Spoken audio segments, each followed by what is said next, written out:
Bon, bah voilà la vérité. Je vais vous faire une vidéo qui va être très simple, que je pense beaucoup de gens ont besoin d'entendre. Je ne sais pas s'ils vont être capables de le comprendre, mais on m'envoie tous les jours des analyses de crypto à faire. En live, on me demande que ça.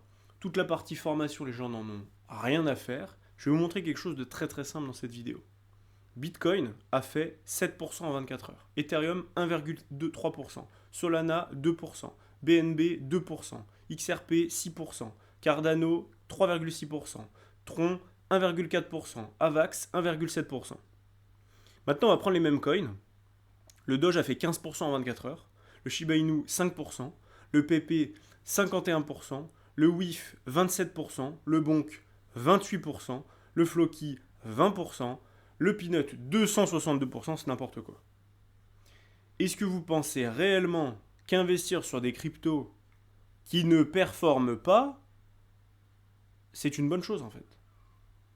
C'est-à-dire que tous les jours, et je le comprends, on me demande d'aller checker des cryptos pour savoir si c'est un bon investissement ou pas, tout simplement parce que c'est des cryptos qui ont un potentiel de zinzin sur la charte. C'est-à-dire que tous les gens, ce qu'ils recherchent seulement, c'est des cryptos qui sont extrêmement plates, comme par exemple, on va prendre Ada Cardano dont j'ai parlé.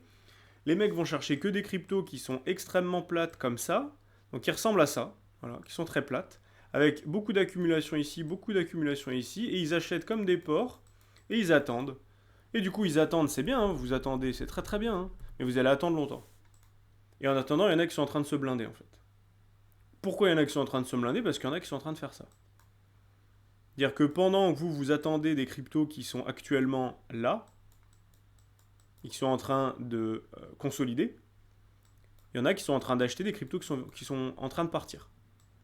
Et donc, ils font des multiples, ils prennent vite leur profit dans ces zones. Et grâce à ça, ils font des multiples. Ils font des x2, ils font des 60%, des 40%, des 50%. Et grâce à ça, derrière, ils vont pouvoir récupérer leur billes. Et dès qu'ils récupèrent des profits, derrière, ils vont aller sur des projets comme, par exemple, Ada Cardano, c'est plus le cas parce qu'elle est partie, c'est pour ça que j'en ai parlé, mais comme des cryptos qui ne sont pas encore partis, comme par exemple Jasmy. Jasmy n'est pas encore partie. Bah tiens, c'est intéressant. Quand elle va commencer à partir et quand elle va casser son sommet, typiquement ici, son sommet qui est juste là, des 2,5 centimes, paf, là je peux rentrer sur Jasmy. Tao, super, Tao, ça ne bouge pas en fait. Là, si je me mets en daily sur Tao, est-ce que c'est intéressant d'investir sur Tao maintenant? Bah honnêtement, moi je trouve pas, hein. C'est-à-dire qu'ici on a eu un gros V-bottom, c'est bien. Ça peut partir maintenant tout de suite, mais on n'a aucune certitude. Donc est-ce que je préfère investir sur ça ou est-ce que je préfère investir sur des cryptos qui sont en train de partir? Là, le WIF, grosse accumulation. Je suis en weekly, si je me remets en daily. Grosse accumulation, on faisait un gros W bottom. Derrière, on casse la structure. Donc la structure qui était à casser ici. On casse toute cette structure. Vous pensez vraiment que le token, il va s'arrêter là? Franchement, qui ici, mais pause sur cette vidéo et se dit, le token va s'arrêter là? On prend n'importe quelle crypto. Là, on parle de Dog, de Dog WIF, WIF Hat, là. Donc le WIF. Est-ce que vous pensez réellement que la crypto va s'arrêter ici? Je prends n'importe quelle crypto, si c'était pas un même coin, tout le monde me dirait bah non, c'est sûr qu'il va atteindre son ATH. Ok, bah pourquoi t'investis pas dedans en fait? Pourquoi tu vas chercher des cryptos de merde qui sont plates as fuck? La seule raison pour laquelle tu fais ça, c'est parce que tu te dis si je rentre maintenant et que j'attends 6 mois, un an, je croise les doigts et peut-être la crypto elle va revenir tout en haut. Donc déjà, il y en a qui pensent que Jasmy va dépasser ça. Déjà, ils fument la moquette. Et il y en a qui pensent que Jasmy va dépasser 1 dollar. Donc là, on est en train de nager en eau profonde. On est à 3000 pieds sous terre. C'est n'importe quoi. La réalité, c'est que Jasmy, ceux qui vont l'acheter extrêmement bas, dans un an, oui, ils auront fait des profits s'ils sont sortis. Mais la différence entre eux qui vont attendre peut-être des mois et des mois ici, ou bien dès qu'il va y avoir une hausse, ça va monter doucement, dès qu'il va y avoir une baisse, ils vont se faire défoncer. À l'inverse, t'en as d'autres qui vont investir sur Doge, qui vont investir sur PEP, qui vont investir sur WIF. Et quand il va y avoir des hausses, ça va être des fortes hausses. Quand ça va y avoir des baisses, il ne va pas y avoir des grosses baisses, hein.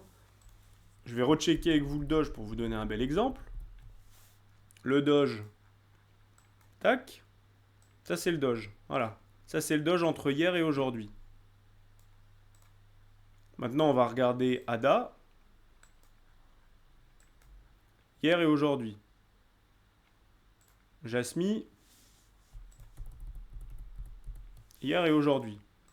Est-ce que vous pensez réellement que là, on a autant de soutien, autant de force que sur des cryptos comme Doge? C'est-à-dire que là, on est en train de faire une bougie de clôture ascendante. Pas en mèche, mais en clôture. Sur Jasmy, pas du tout. Sur Ada, pas du tout. Sur Tao, pas du tout. Elle est là la vérité. Alors je dis pas qu'il faut investir que dans les mêmes coins, certainement pas, ce serait une grosse erreur d'ailleurs de faire ça. Mais il faut aller suivre des cryptos qui fonctionnent, des choses qui marchent. Si vous avez envie d'acheter que des cryptos qui sont plates et d'attendre en espérant faire un multiple, vous pouvez, vous faites ce que vous voulez. 90% des gens font soit ça, soit du DCA. Parce que le fameux Asher, il leur a dit, faites du DCA, j'ai fait ça quand c'était en 2015, ça a marché, mais on n'est pas en 2015 en fait. Donc ça marche pas en fait. Parce qu'un mec qui va faire du DCA sur une crypto aléatoire, comme par exemple Jasmy, qui va dire ah bah Asher il m'a dit qu'il fallait que je fasse du DCA, je trouve une bonne crypto, j'ai entendu parler, Jasmy c'est bien, c'est le Bitcoin japonais ou je ne sais quoi. Du coup il va faire du DCA. Bah, c'est bien mon pote, bah ton prix de vente, ton prix moyen d'achat il est genre là. Bah, du coup tu ne seras jamais en gain en fait. Voilà la vérité. Voilà ce qui se passe. Et du coup le mec il va faire du DCA sur toute la descente, il va faire du DCA sur toute la remontée, puis sur toute la descente, puis son prix moyen d'achat, il est ici. Il est là-dedans, là. Si on s'est arrêté juste là, hein. J'ai pas pris avant la grande descente, hein. Parce que sinon, là, on n'en parle même pas. Alors que la vérité, c'est que si on apprend correctement à aller chercher les bonnes zones pour investir et pas faire n'importe quoi, en mettant des zones ici, comme par exemple la grosse zone qu'elle a sur Jasmy, en se disant que c'est une zone premium, si ça arrive, ça arrive. Si ça n'arrive pas, c'est pas grave. Ça ne veut pas dire que je vais jamais investir sur Jasmy. Et là, par exemple, si vous avez du capital disponible pour les activités premium, bah ici, vous savez que Jasmy, c'est là. Si on vient ici sur Jasmy, c'est cadeau. Si on n'y vient pas et qu'on casse à l'inverse les 25, enfin les 2,5, c'est cadeau aussi. Mais on ne fera pas pour les mêmes raisons et pas la même durée. Là, sur BTC en ce moment, on a fait un nouvel ATH encore. On a dépassé les 92 000 $. Le funding commence à remonter doucement, il n'est pas remonté super vite pour l'instant, donc c'est ok.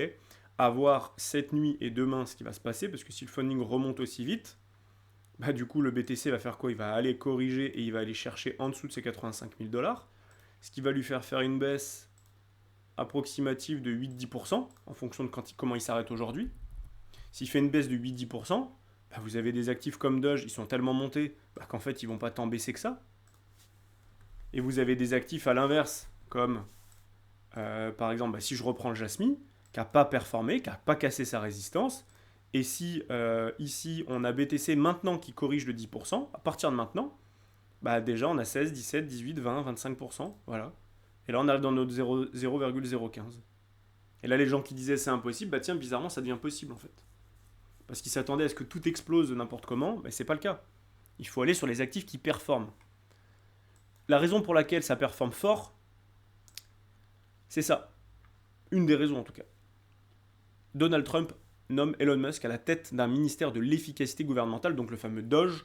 Le président républicain élu a annoncé en grande pompe mardi 12 novembre au soir la future nomination du multimilliardaire qu'il a soutenu pendant sa campagne, blablabla. Il y a des choses hyper intéressantes dans l'article, je vous le mettrai en description comme d'habitude, enfin en commentaire épinglé.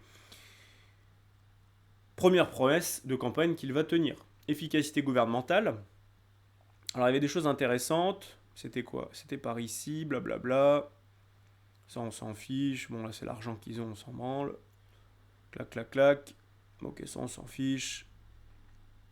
Après des années de dogmania, l'homme le plus riche du monde avait annoncé un projet spatial censé être entièrement financé en Dogecoin, le Doge 1, un petit satellite qui devait lancer sa firme SpaceX, puis il avait déclaré que cette crypto-monnaie Dogecoin pourrait servir à acheter certains produits Tesla, blablabla.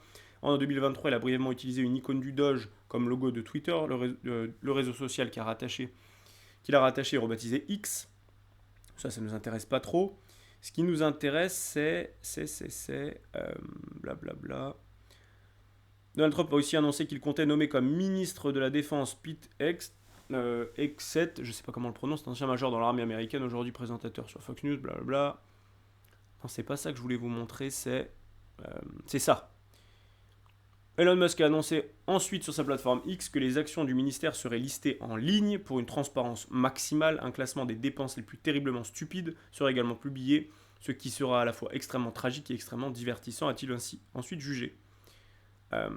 Et je vous laisserai lire la suite si ça vous intéresse, mais je trouve ça extrêmement intéressant parce que ça va montrer à quel point les grandes puissances peuvent être gérées n'importe comment. Et toutes les puissances en vérité, mais de toute manière tout le monde le sait. Tout le monde sait que le service public est extrêmement mal géré. Que ce soit les gens du privé, mais que ce soit même de la part des gens du public en eux-mêmes. Ils voient très bien la manière dont c'est géré par les têtes pensantes d'en haut, qui font n'importe quoi. Et la manière dont c'est compliqué. Et donc oui, ça reste deux choses différentes de gérer une entreprise et gérer un État. Mais ça ne change pas que le fait qu'ils mettent ça en ligne, si jamais c'est le cas, alors ce ne sera jamais entièrement transparent, il ne faut pas rêver. Mais en tout cas, ça va démontrer que oui, effectivement, il y a du n'importe quoi qui est fait aujourd'hui. Et ça va faire bouger beaucoup de choses. Parce que si on apprend qu'un certain nombre d'actions ont été faites n'importe comment depuis des années et qu'on a perdu des milliards et des milliards aux États-Unis, les gens vont commencer à dire la même chose en France, en Espagne, au Portugal, en Allemagne, en Italie, de partout en Europe et puis de partout dans le monde de manière générale. Et donc ça va faire énormément parler. En tout cas, pour l'instant, il faut comprendre que le Trump, il n'est pas au pouvoir tant qu'on n'est pas en janvier 2025. Donc tant que ce n'est pas le cas, il peut faire plein d'annonces comme ça. Et toutes ces annonces-là vont faire pump quoi? Le BTC et tous les mêmes coins. Parce que Doge emmène avec lui tous les mêmes coins. Et pour l'instant, c'est ça qui a le feu en poupe. Le vent en poupe, pas le feu en poupe, ça ne veut rien dire. Et donc pour l'instant, au lieu d'aller s'emmerder à aller sur plein de petits actifs de merde qui ne performent pas, quand je vois là ici, Change, on voit, il y a plusieurs cryptos ici dans cette liste, on voit SNX moins 3%, ANKR moins 3%, CKB moins 3%, EGLD moins 3%, Chiliz moins 1,5%, et on voit des plus 32%, enfin, je veux dire, à un moment donné, il faut arrêter d'être trop bête ou de chercher des trucs improbables. Il y a un moment donné, c'est sous nos yeux, donc on a juste à le faire. Voilà. Donc voilà, j'espère que cette vidéo vous aura plu. Je suis un petit peu vif aujourd'hui, mais parce que je pense que c'est nécessaire. Il faut juste à un moment donné passer à l'action, rentrer sur les bons actifs, ne pas le faire n'importe comment, c'est sûr, mais rentrer sur les bons actifs. De toute manière, ceux qui veulent le faire de manière professionnelle, vous avez le lien en description, prenez rendez-vous avec moi, je vous explique de A à Z comment faire. Là, je suis en train de vous préparer une mini-formation pour ceux qui veulent démarrer l'investissement et qui ont très peu de bases techniques, pour vous aider à avoir une stratégie complète que je vous proposerai directement sur la chaîne YouTube, et vous aurez plein de vidéos hyper intéressantes pour vous aider à monter en compétences. Voilà, donc c'était Kevin, je vous souhaite une belle soirée et je vous dis à très vite pour une prochaine vidéo. Ciao, ciao.